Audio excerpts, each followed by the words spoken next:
माता की, भारत माता की। हिंदवी स्वराज्याचे सरसंस्थापक छत्रपती शिवरायांना मानाचा मुजरा करतो। भारतीय राज्यघटनेचे शिल्पकार भारतरत्न डॉक्टर बाबासाहेब आंबेडकर यांना मानवंदना अर्पित करतो।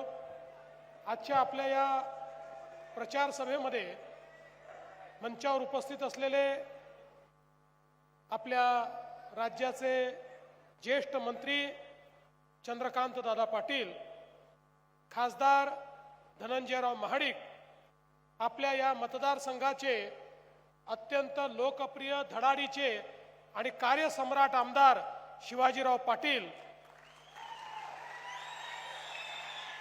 प्रकाश अण्णा आवाडे, अमलजी महाडिक, भरमू पाटील, संजय बाबा घाडगे, महेशजी जाधव, अमरीशजी घाडगे, नाथाजी पाटील, विजयजी जाधव, राजवर्धनजी नाईक, शिवाजी बुवा, स्वातीताई कोरी, डॉक्टर आनंद गुरव, भिकाजी जाधव, रवीश पाटील, मेघराजजी जाधव, त्याचप्रमाणे या ठिकाणी नगरपालिकेच्या निवडणुकीमध्ये चंदगडचे आपले उमेदवार श्री सुनील कनेकर, आजऱ्याचे आपले उमेदवार श्री अशोक चारोटी आणि आपले गडहिंग्लजचे उमेदवार गंगाधर हिरेमठ या ठिकाणी उपस्थित सर्व माझ्या लाडक्या बहिणी आणि उपस्थित सर्व तितक्याच लाडक्या भावांनो, आज मला अतिशय आनंद आहे की चंदगडमध्ये या ठिकाणी आपल्यामध्ये मी पुन्हा एकदा आलो आहे आणि आज खरं तर आपण या ठिकाणी नगरपालिकेच्या निवडणुकीच्या निमित्ताने एकत्रित झालो। आपल्याला माहिती आहे भारतरत्न डॉक्टर बाबासाहेब आंबेडकरांनी आपल्याला संविधान दिलं आणि या संविधानाने आपल्याला लोकशाही दिली। या लोकशाहीमध्ये प्रत्येकाला एका मताचा अधिकार मिळाला। टाटा, बिर्ला, अडाणी, अंबानीला एकच मत देता येतं आणि तुम्हाला आणि आम्हालाही एकच मत देता येतं। अशा प्रकारची लोकशाही आपल्या देशामध्ये आज रूढ झाली आणि या लोकशाहीने आपल्यावर एक जबाबदारी देखील टाकली। आपण लोकसभेमध्ये मतदान करून देश कोणी चालवावा असे प्रधानमंत्री निवडतो, विधानसभेमध्ये मतदान करून राज्याचा मुख्यमंत्री कोण होईल याचा निर्णय आपण करतो आणि त्याच वेळी नगरपालिकेमध्ये मतदान करून आपल्या शहराचा कारभार कोण चालवेल याचा निर्णय आपण करत असतो। बंधू भगिनींनो, या लोकशाहीने एक मूलभूत जे परिवर्तन केलं ते असं केलं की यापूर्वी जेव्हा राजेशाही होती तेव्हा राणीच्या पोटी राजा जन्माला यायचा, राणी ज्याला जन्म द्यायची तो राजा व्हायचा। पण आता लोकशाहीमध्ये राणीच्या पोटातून राजा जन्माला येत नाही, मताच्या पेटीतून राजा जन्माला येतो। आपण ज्याला जन्म घालतो तोच आपला राज्यकारभार चालवतो आणि म्हणून या निवडणुकांमध्ये 5 वर्षाकरता आपण या ठिकाणी आपलं भाग्य कोणाच्या तरी हातात देत असतो आणि म्हणूनच मी आपल्याला विनंती करण्याकरता आलोय। चंदगड असेल, आजरा असेल, गडहिंग्लज असेल, हा सगळा आपल्या महाराष्ट्राचा सीमावर्ती भाग आहे। हा सीमावर्ती भाग असला तरी महाराष्ट्राचं प्रवेशद्वार देखील हेच आहे आणि म्हणून या सगळ्या भागामध्ये योग्य विकास झाला पाहिजे, या दृष्टीनं ही निवडणूक अत्यंत महत्त्वाची आहे। आपण बघा, आपल्या देशामध्ये स्वातंत्र्यानंतर सातत्याने एक भावना होती की आपला महाराष्ट्र आणि आपला देश हा छोट्या छोट्या गावांमध्ये राहतो। गावांचा विकास म्हणजे देशाचा विकास, हे खरंही होतं। पण 60-65 वर्ष आपण गावाच्या विकासाकडे तर लक्ष देत होतो, पण त्याच वेळी शहरांमध्येही लोक राहतात याचा आपल्या राज्यकर्त्यांना कुठेतरी विसर पडला होता आणि म्हणून 60-65 वर्ष केंद्रातलं सरकार, राज्यातलं सरकार कोणत्याही योजना या शहरांकरता तयार करत नव्हतं। एकीकडे शिक्षण, आरोग्य, रोजगार, अन्न, वस्त्र, निवारा या सगळ्या मूलभूत गरजांकरता लोक गावांकडनं शहरांकडे चालले होते, पण त्या शहरांचं नियोजन होत नव्हतं. लोक शहरामध्ये गेले, राहायला जागा नव्हती, अतिक्रमण झाली, झोपडपट्ट्या तयार झाल्या, त्या ठिकाणी पिण्याच्या पाण्याची समस्या तयार झाली, त्या ठिकाणी नाल्यातनं गटारी वाहू लागली, नाल्यातनं मैला वाहू लागला, त्यातनं दुर्गंधी, त्यातनं रोगराई ही पसरायला लागली. तेच पाणी आपल्या विहिरींमध्ये, आपल्या नाल्यांमध्ये, आपल्या ओढ्यांमध्ये गेलं, आपलं पाणी त्या ठिकाणी प्रदूषित झालं. सर्व शहरांमध्ये लोक वाढल्यामुळे कचऱ्याचे ढिगच ढीग जमा झाले, कचऱ्याचा निचरा करण्याकरता व्यवस्था उभ्या राहिल्या नाहीत. आणि एकूणच आपण जर बघितलं तर शहराचं जीवन हे कुठेतरी त्या ठिकाणी खाली जाताना आपल्याला पाहायला मिळालं. 60 वर्ष याच्याकडे कधी लक्ष दिलं गेलं नाही. पण मला सांगताना आनंद वाटतो, आपले मोदीजी ज्यावेळी 2014 साली पहिल्यांदा प्रधानमंत्री झाले, त्यावेळी मोदीजींनी सांगितलं, गावाचा विकास जसा महत्वाचा आहे तसा शहरांचाही विकास महत्वाचा आहे.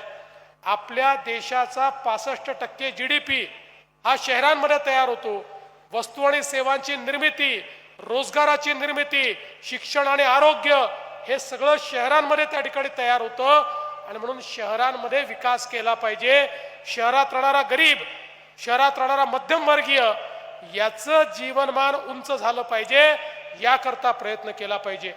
आज आपण बघा, महाराष्ट्राचा जर आपण विचार केला तर महाराष्ट्राचे 6.5 कोटी लोक हे 40,000 गावांमध्ये राहतात. पण त्याच वेळी तेवढेच 6.5 कोटी लोक हे या ठिकाणी चंदगड असेल, आजरा असेल, गडहिंग्लज असेल अशा केवळ 400 शहरांमध्ये राहतात. म्हणजे 40,000 गावांमध्ये अर्धी लोकसंख्या आणि 400 शहरांमध्ये अर्धी लोकसंख्या. या अर्ध्या लोकसंख्येकरता आवश्यक त्या सोयी शहरांमध्ये जर आपण केल्या तर ही शहरं विकासाची केंद्र बनतील, ही रोजगाराची केंद्र बनतील, जनसामान्यांच्या आशा आकांक्षा पूर्ण करू शकतील. आणि म्हणूनच देशामध्ये पहिल्यांदा मोदीजींनी शहर विकासाच्या योजना सुरू केल्या. स्मार्ट सिटीची योजना, अटल अमृत शहरांची योजना, स्वच्छ भारत शहरी मिशन, प्रधानमंत्री आवास योजना शहरी मिशन, रोजगाराचं शहरी मिशन, अशा अनेक योजना सुरू केल्या. आणि लाखो कोटी रुपये मोदीजींनी पहिल्यांदा शहरांच्या विकासाकरता देणं सुरू केलं. आपल्या महाराष्ट्रामध्ये देखील मोदीजींनी या ठिकाणी जे काही अमृत योजना आहे या योजनेतनं 50,000 कोटी रुपये आपल्याला दिले. आणि आज आपल्या शहरांमध्ये वेगवेगळ्या प्रकारची कामं चालली आहेत. आणि म्हणूनच आज आपण बघा, या ठिकाणी शिवाजी पाटील हे आपले आमदार झाल्यानंतर त्यांनी सातत्याने या ठिकाणी विकासाचा निधी आमच्याकडनं खेचून आणला. आज ते आमदार नव्हते तेव्हाही माझ्याकडनं 104 कोटी रुपयाची कामं ते घेऊन गेले होते. आता 82 कोटीची भूमिगत गटार योजना, विजेच्या तारांकरता 56 कोटी रुपये, जांभळी धरणापासून पाणी पुरवठ्याकरता 26 कोटी रुपये, समाज कल्याणचे 15 कोटी रुपये, वेगवेगळ्या प्रकारच्या स्पोर्ट्स अकॅडमी करता 5 कोटी रुपये, उद्यानाकरता त्या ठिकाणी 1 कोटी रुपये, रवळनाथ मंदिराच्या सुशोभीकरणाकरता त्यांनी 2.5 कोटी रुपये, वेगवेगळ्या मंदिरांकरता 20 कोटी रुपये. त्यासोबत त्यांनी एक अनोखं आंदोलन या ठिकाणी केलं. खरं म्हणजे खूप कमी लोकांना रस्त्याचं महत्त्व कळतं. रस्ता, एखादा महामार्ग हा एखाद्या इलाक्याचं भाग्य बदलून टाकतो. जिथे महामार्ग जातो तिथे खऱ्या अर्थानं उद्योग जात असतो, तिथे रोजगार निर्मिती होत असते. आणि शिवाजी पाटलांनी या ठिकाणी शक्तीपीठ मार्गाच्या समर्थनार्थ मोर्चाच काढला. आणि त्यांच्या म्हणण्याखातर आम्ही दुसरीकडे असलेला शक्तीपीठ महामार्ग चंदगडकडे वळवला. आणि आता चंदगडवाले गोव्यापर्यंत काही मिनिटातच पोहोचणार आहेत. असा महामार्ग 90,000 कोटी रुपयाचा महामार्ग आपण या ठिकाणी तयार करतोय. पण नुसता महामार्ग तयार करून थांबणार नाही, या महामार्गाच्या लगत लॉजिस्टिक पार्क तयार करणार, तिथे MIDC तयार करणार आणि त्या माध्यमातून या भागामध्ये मोठ्या सोयी आपल्याला करायच्या आहेत.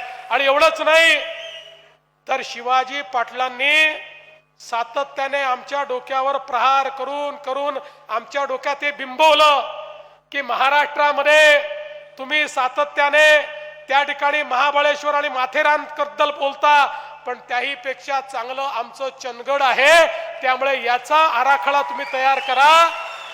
आता चंदगडला या ठिकाणी एक या संपूर्ण पर्यटनाचं हब म्हणून तयार करण्याकरता आपण एक आराखडा तयार करतो आहोत आणि त्यातनं पर्यटनाच्या मोठ्या सोयी या ठिकाणी करू.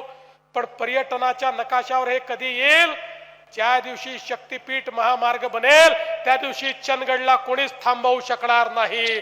आणि म्हणून मोठ्या माध्यमातून या ठिकाणी आज वेगवेगळ्या प्रकारची कामं आपण केली. आज आपण बघा, पिण्याच्या पाण्याच्या योजना असो, सांडपाण्याच्या योजना असो, घनकचऱ्याचं व्यवस्थापन असो, आता आपल्याला चिंता करण्याची आवश्यकता नाहीये.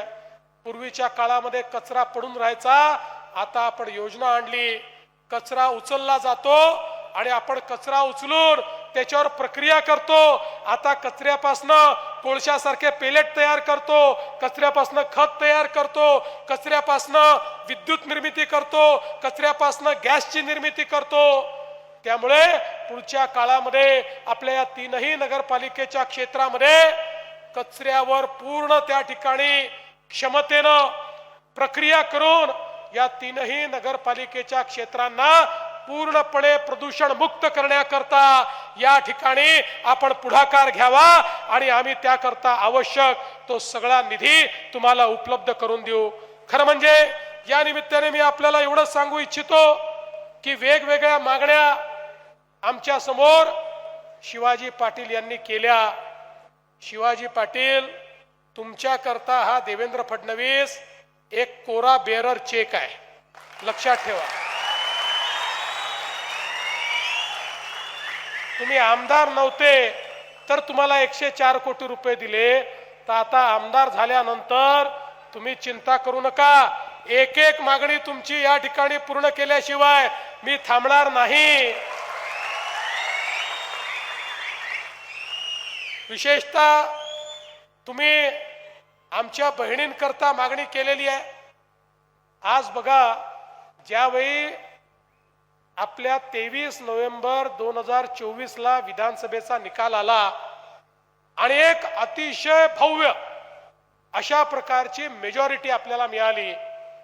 ही मेजॉरिटी मिळाल्यानंतर आपलं सरकार स्थापन झालं आणि काही लोक बोलायला लागले, हे भाजप महायुतीवाले आता यांना इतक्या मोठ्या प्रमाणात मेजॉरिटी मिळाली, आता हे लाडकी बहीण योजना बंद करणार. 1 वर्ष पूर्ण झालं, लाडकी बहीण योजना बंद झाली नाही. आणि माझ्या बहिणींना सांगतो, जोपर्यंत तुमचा देवाभाऊ मुख्यमंत्री आहे, लाडकी बहीण योजना बंद होणार नाही. पण शिवाजीराव, आता केवळ लाडक्या बहिणी करून चालणार नाही.